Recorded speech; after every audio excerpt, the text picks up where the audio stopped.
দেখো বন্ধুরা, আমাদের বাগানেতে পেঁপে গাছ হয়ে আছে, কলা গাছ হয়ে আছে, কলমি শাক হয়েছে। আমার ওয়াইফ পূর্ণিমা মণ্ডল বাগানে এসে এই পাট শাক বলে একটা শাক, খুব সুন্দর ভাজা খেতে লাগে, ও তুলতে যাচ্ছে। বাগানে আরও সবজি হয়ে আছে, এখানে সুন্দর সুন্দর পেঁপা গাছে পেঁপা ফলে আছে। পাট শাক তুলছে ইতিমধ্যে।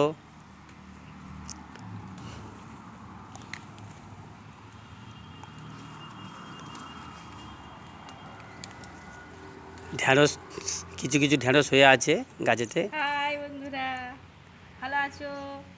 পাট শাক তুলছে। আরও সবজি এখানে আছে। এখানে কিছু তুরুল বলে, যেটা আমরা ধোদল বলি, অনেকে তুরুল বলে।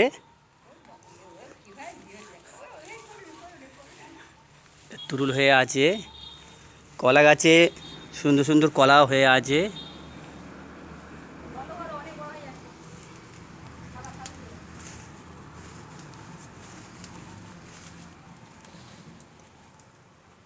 পাট শাক তুলছে। পাট শাক তোলা হয়ে গেলেই ঢ্যাঁড়স গাছ তুলবে, ঢ্যাঁড়স তুলবে, ঢ্যাঁড়স গাছ থেকে ঢ্যাঁড়স তুলবে।